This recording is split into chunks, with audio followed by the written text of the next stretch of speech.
Alright, let's dive into this because there's a lot more to unpack here than just a pre-season friendly between Chelsea and Juventus. First off, why does this game matter? I mean, it's pre-season, right? Teams are still finding their feet, players are returning from holidays or international duty, and yet, there's a buzz around this one. Personally, I think it's because Chelsea are at a crossroads. They've just lost their first game under Alonso, and with the Premier League kicking off in 3 weeks, this feels like more than just a tune-up match. It's a statement game, a chance to show they're not just tinkering but building something real. What makes this really interesting is the squad dynamics.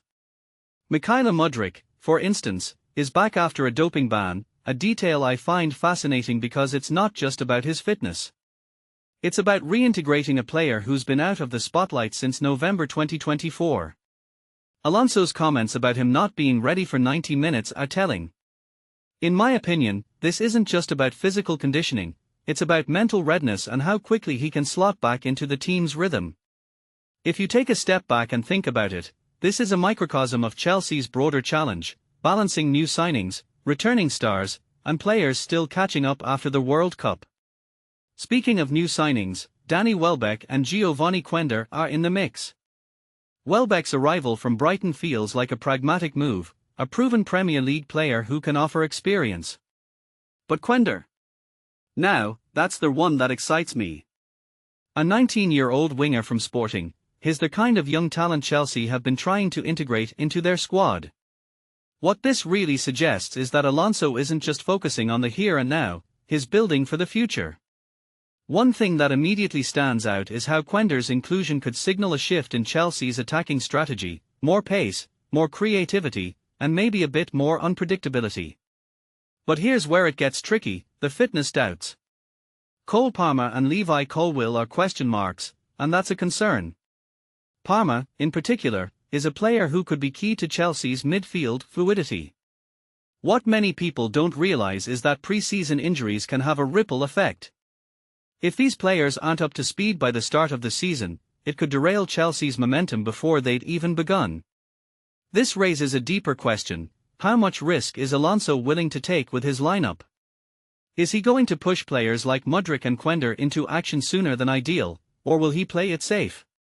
Now, let's talk about the predicted 11. Penders in goal over Sanchez. That's a bold call, especially with Sanchez returning from injury. But from my perspective, it makes sense.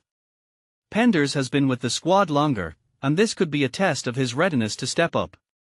The backline with Palestra, Fofana, Dawson, and Hato looks solid on paper, but how will they handle Juventus' attacking threat? That's the million-dollar question. Midfield with Lavia, Caicedo, and Walsh. That's where the game could be won or lost. Caicedo, in particular, is a player I'm keeping an eye on. After an extended break post-World Cup, this is his chance to show why Chelsea invested so heavily in him. Finally, the venue and timing. Hong Kong, 12:30 p.m. British Summer Time, it's a global audience play, no doubt. Chelsea's tour of Australia and Asia isn't just about football, it's about expanding their brand. But here's the thing, with a game like this, the pressure is on. A win could boost morale and send a message to the Premier League, a loss, well, it could amplify the doubts.